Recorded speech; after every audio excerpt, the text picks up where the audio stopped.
پھر وادی تیرا کے حوالے سے انہوں نے کہا کہ تیرا میں آپریشن کی وجہ سے یہاں افیون کی فصل تباہ کی گئی، وادی تیرا میں ڈرونز ANF اور FC کے ذریعے پوست کی تلف کی گئی۔ خیبر پختونخوا میں 12,000 ایکڑ پر پوست کاشت کی گئی، فی ایکڑ پوست پر منافع 12 لاکھ سے 32 لاکھ روپے ہے بتایا جاتا ہے۔ مقامی سیاستدان اور لوگ بھی پوست کی کاشت میں ملوث ہیں۔ افغان طالبان اس لیے ان کو تحفظ دیتے ہیں کہ یہ پوست افغانستان جاتی ہے، افغانستان میں پوست سے آئس اور دیگر منشیات بنتی ہیں۔ تو یہ تو وہ باتیں ہوئیں جو ہے وہ موٹی موٹی بات تھی افغانستان کے حوالے سے، لیکن اس پہ ظاہر ہے خاص طور پر پشاور سے آئے ہوئے صحافیوں کا زیادہ فوکس CM خیبر پختونخوا کے حوالے سے تھا۔ پہلے تو میں پوسٹ سے ہی بات شروع کر لیتا ہوں۔ پوسٹ کے پہ کچھ لوگوں نے سوال کیا کہ جو پوسٹ کی فصل ہے یہ تو خیبر پختونخوا کے بھی ضلع خیبر میں سب سے زیادہ کاشت کی جاتی ہے، وادی تیرا میں کاشت کی جاتی ہے، تو وہاں کا تعلق جو ہے وہ وہاں سے CM کا وہیں سے تعلق ہے، تو کیا آپ سمجھتے ہیں کہ CM پشت پناہی کر رہے ہیں؟ یہ سوال ہوا۔ تو اس پر DGI-SPR نے کہا کہ پہلی بات تو یہ ہے کہ CM صرف ایک حلقے کے MP ہیں، پورے خیبر کے MP نہیں ہیں، اور میں کسی شخصیت کا نام نہیں لیتا۔ انہوں نے کہا کہ کچھ سیاستدان ملوث ہیں لیکن میں کسی شخصیت کا نام نہیں لیتا، حالانکہ وہ ایک تو میں آپ کو بتاؤں کہ آج جو مجموعی طور پر ملاقات کرنے والے صحافیوں کا تاثر تھا وہ یہ تھا کہ آج جو لب و لہجہ CM کے لیے تھا DGI-SPR کا، وہ بالکل مختلف تھا اس سے کہ جو پشاور میں انہوں نے بات چیت کی تھی۔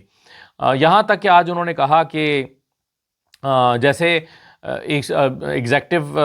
چیف ایگزیکٹو پاکستان کا ہوتا ہے وزیر اعظم، اور اس کے پاس اختیارات ہوتے ہیں اور وہ ایک اسٹیٹ کا ایک اہم جو ہے وہ حصہ ہوتا ہے، اسی طرح سے جو چیف منسٹر ہیں وہ بھی صوبے کا چیف ایگزیکٹو ہوتا ہے اور وہ بھی ریاست ہوتا ہے یا ریاست کا ایک اہم حصہ ہوتا ہے۔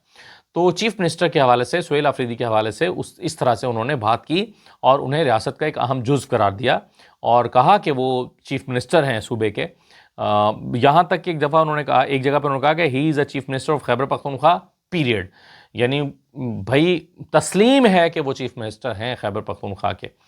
آپریشن کے حوالے سے جہاں تک بات تھی تو انہوں نے ایسا نہیں کہا کہ کوئی لارج اسکیل آپریشن ہونے جا رہا ہے۔ ظاہر ہے وہ جو آپریشنز ہیں وہ انٹیلیجنس بیسڈ آپریشن ہو رہے ہیں، تو اسی کی انہوں نے بات کی کہ وہ ہوں گے۔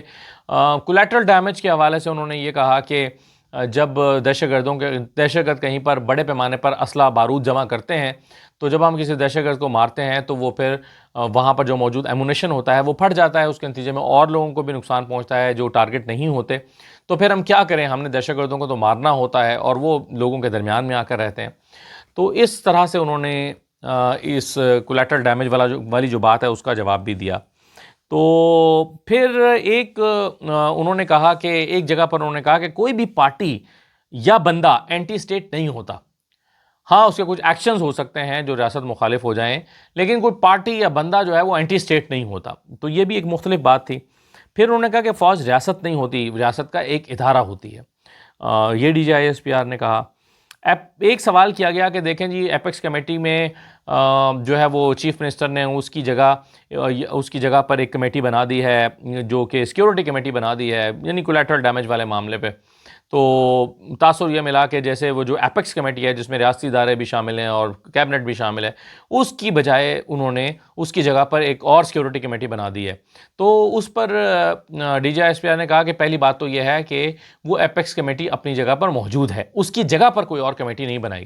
تو جب ایپیکس کمیٹی موجود ہے اور اس میں جو فیصلے ہونے ہیں وہ ہوتے رہیں گے یا وہ اپنی جگہ پہ کام کرتی رہے گی، اس کے بعد چیف منسٹر 10 کمیٹیاں بنا دیں سیکیورٹی کے حوالے سے، تو اس سے کیا فرق پڑتا ہے؟ وہ اچھی بات ہے، وہ تو اگر سیکیورٹی کے لیے کمیٹیاں بنانا چاہتے ہیں تو یہ ریپلیسمنٹ نہیں ہے ایپیکس کمیٹی کی۔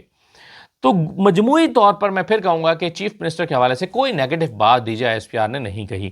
جیسے اس وقت جو پشاور میں پریس کانفرنس ہوئی تھی تو اس میں بہت ساری ایسی باتیں تھیں جس پر بہت اعتراضات کیے گئے اور اس کا آج تک جواب دیا جا رہا ہے چیف منسٹر کی طرف سے۔ چیف منسٹر نے خود کئی جگہ پہ تقریر کرتے ہوئے کہا کہ میرے بارے میں یہ زبان استعمال کی گئی، یہاں تک انہوں نے کہا کہ گھٹیا زبان میرے بارے میں استعمال کی گئی، اور خود DGI-SPR نے کی۔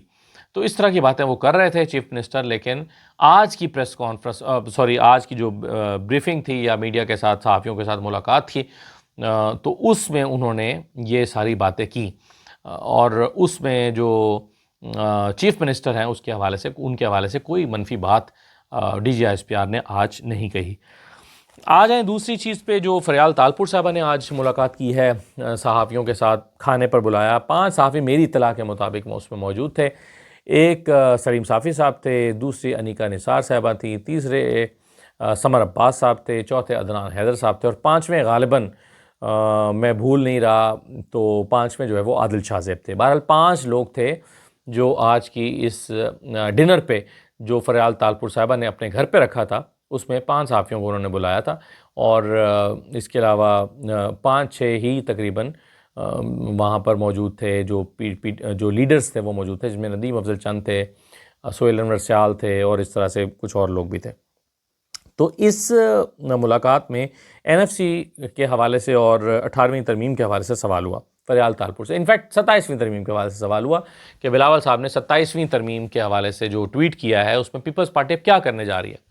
تو انہوں نے کہا کہ دیکھیں فیصلہ تو کرنا ہے سی ای سی نے، حالانکہ سی ای سی نے فیصلہ کیا کرنا ہوتا ہے بہرحال ڈالا سی ای سی پہ ہی جاتا ہے، لیکن ایک بات انہوں نے بڑی کھل کے کی، انہوں نے کہا کہ ہمارا دیکھیے پورا پولیٹیکل نیریٹو ہی اس پہ قائم ہے 18ویں ترمیم پہ اور این ایف سی پہ، این ایف سی اور 18ویں ترمیم 18ویں ترمیم ہم اس کو کریڈٹ اپنا لیتے ہیں اور ہم سمجھتے ہیں کہ صوبوں کو اختیار ملا اور اسے ترقی ہوئی، اور این ایف سی جس میں اس کو پروٹیکشن دی گئی تھی کہ این ایف سی میں صوبوں کا شیئر بڑھایا جا سکتا ہے، کم نہیں کیا جا سکتا۔ اب یہ جو تحفظ اس کو حاصل ہے یہ ختم ہونے جا رہا ہے، بلاول صاحب نے خود بتایا کہ وہ جو تحفظ ہے اس کا خاتمہ ہونے جا رہا ہے۔ تو انہوں نے کہا کہ ہم یہ کیسے کر سکتے ہیں، پیپلز پارٹی یہ کیسے کر سکتی ہے، اسی پر تو ہمارا سارا پولیٹیکل نیریٹو قائم ہے۔ یہ فریال تالپور صاحبہ نے اپنی رائے کا اظہار کیا، اوبویسلی انہوں نے یہ نہیں کہا کہ نہیں جی یہ تو ہم نے فیصلہ کر لیا، یہ تو ہو گئی نہیں، انہوں نے کہا کہ ہم کیسے کر سکتے ہیں، اور یعنی پھر انہوں نے کہا کہ باقی جو چیزیں ہیں ظاہر ہے اس میں عدلیہ کے حوالے سے جو ہیں، اور اس کے علاوہ جو آئینی عدالت کا قیام ہے وغیرہ وغیرہ، تو اس میں تو پیپلز پارٹی کو ویسے ہی کوئی اعتراض نہیں ہے۔ تو اصل اعتراض کی یہ 2 چیزیں، اور اسی پر فریال تالپور صاحبہ نے اپنی رائے کا اظہار کیا۔ انہوں نے کہا کہ اس پر سی سی بیٹھے گی، لیکن یہ دونوں چیزیں ہم کیسے کر سکتے ہیں۔ ایک سوال ان سے کشمیر کے حوالے سے ہوا کہ کشمیر میں اسمبلی کو اپنی مدت پوری کرنی چاہیے، یا نون لیگ کہہ رہی ہے کہ الیکشن پہ چلے جانا چاہیے۔ تو انہوں نے کہا کہ جی نہیں، اصولی طور پر کشمیر میں اسمبلی کو اپنی مدت پوری کرنی چاہیے، یعنی پیپلز پارٹی اپنی حکومت وہاں پر بنائے گی، اور اس میں کوئی جو ہے وہ دوسری رائے ان کے نزدیک نہیں ہے، وہ سمجھتی ہیں کہ پیپلز پارٹی کو وہاں پر حکومت بنانی چاہیے، 6 مہینے کے لیے صحیح لیکن بنانی چاہیے۔ اچھا جی، یہ تو ہو گیا پی ٹی آئی پر۔ آ جائیں تیسری بات جو میں نے کہی تھی، دیکھیں ایک بات تو میں نے آپ کو اپنے ویلاگ میں کچھ دن پہلے بتائی تھی جب میں پشاور سے ہو کے آیا تھا، میں نے کہا تھا کہ خیبر پختونخوا نے کی حکومت نے اور پی ٹی آئی نے انفیکٹ ایک پلان بنایا ہے۔ وہ پلان کیا ہے اس کے خد و خال تو نہیں بتائے گئے، لیکن وہ پورے پاکستان میں جو ہے وہ موومنٹ کے حوالے سے کوئی پلان ہے۔ انیشلی یہ فیصلہ کیا گیا تھا کہ وہ 29 اکتوبر کو اس کا اناؤنسمنٹ کر دیا جائے، 29 اکتوبر کو، لیکن پھر وہ بوجوہ 29 اکتوبر کو اس کا اناؤنسمنٹ نہیں کی گئی۔ اب چیف منسٹر کی عمران خان سے ملاقات کا معاملہ جو ہے وہ اس وقت چل رہا ہے، اور صورتحال کچھ یوں ہے کہ شاید اگلے 2 دن میں یا 3 دن میں ملاقات چیف منسٹر کی ہو جائے، یعنی منگل بدھ جمعرات، ان میں سے کوئی دن چیف منسٹر کی ملاقات عمران خان سے کرا دی جائے، اس کے امکانات پیدا ہو رہے ہیں۔ اچھا، اب اگر یہ ملاقات نہیں ہوتی تو مجھے لگتا ہے کہ جمعرات سے دوبارہ ٹیمپریچر اوپر جانے لگے گا، اور یہ جو جمعرات سے ٹیمپریچر پھر سے اوپر جائے گا، اس کی ایک بڑی وجہ یہی ہوگی کہ عمران خان سے ملاقات نہیں کروائی گئی، اور اسی دن شاید جمعرات کو ہی پھر وہ جو پلان مؤخر کیا گیا تھا جس کی اناؤنسمنٹ ہونا تھی وہ کر دیا جائے گا۔ جمعرات کو پی ٹی آئی وہ پلان اناؤنس کر سکتی ہے۔ تو ابھی ہمیں بظاہر ٹیمپریچر میں کچھ کمی نظر آ رہی ہے۔ ایک طرف میں نے آپ کو D G I S P R کے بیانات بھی بتائے چیف منسٹر کے حوالے سے، اس میں نے آپ کو بتایا کہ تھوڑی سی نرمی ہے، موقف میں تبدیلی ہے۔ اسی طرح سے اگر ہم خیبر پختونخوا کی لیڈرشپ کو دیکھیں تو کافی حد تک وہاں پر بھی ہمیں لب و لہجے میں تھوڑی سی بہتری نظر آ رہی ہے، تو ایسا لگتا ہے کہ کچھ چیزیں بہتر ہونے کی طرف جا رہی ہیں، کم از کم اس حوالے سے کہ تھوڑا سا ورکنگ ریلیشن شپ بن جائے، عمران خان سے ملاقات ہو جائے، جو بنیادی پی ٹی آئی کے مطالبات ہیں اس پر بات ہو جائے، کم از کم کچھ تو آگے پڑھے، کوئی بریکنگ پوائنٹ تو بنے۔ تو یہ جو ہے وہ اگلے 2-3 دن مجھے لگتا ہے کہ سی بی ایمز کے دن ہے، اور لیکن جو ہے وہ زیادہ پاکستان تحریک انصاف کوئی زیادہ لمبا اس کو چلانا نہیں چاہتی. وہ چاہتی ہے کہ 1-2 دن میں اس کا نتیجہ نکلے، ورنہ ٹیمپریچر پھر وہیں پر برقرار رہے جس سطح پر وہ موجود تھا. تو اس طرح کی صورتحال، کچھ میری انفارمیشن ہے، کچھ میرا تجزیہ ہے، یا کچھ کہہ لیجئے کہ انفارمیشن کی بنیاد پہ تجزیہ ہے. تو اس طرح کی صورتحال بنتی ہوئی دکھائی دے رہی ہے. آخری بات یہ کہ شہباز شریف صاحب نے بڑی دلچسپ بات کی ہے، اور انہوں نے کہا ہے کہ آزاد صحافت ایک مضبوط، شفاف اور جمہوری پاکستان کی ضمانت ہے. کیا جی؟ آزاد صحافت مضبوط، شفاف اور جمہوری پاکستان کی ضمانت ہے. انہوں نے کہا کہ صحافیوں کے خلاف تشدد، دھمکی یا انتقام پر مبنی جرائم دراصل آزادی اظہار پر حملہ ہیں.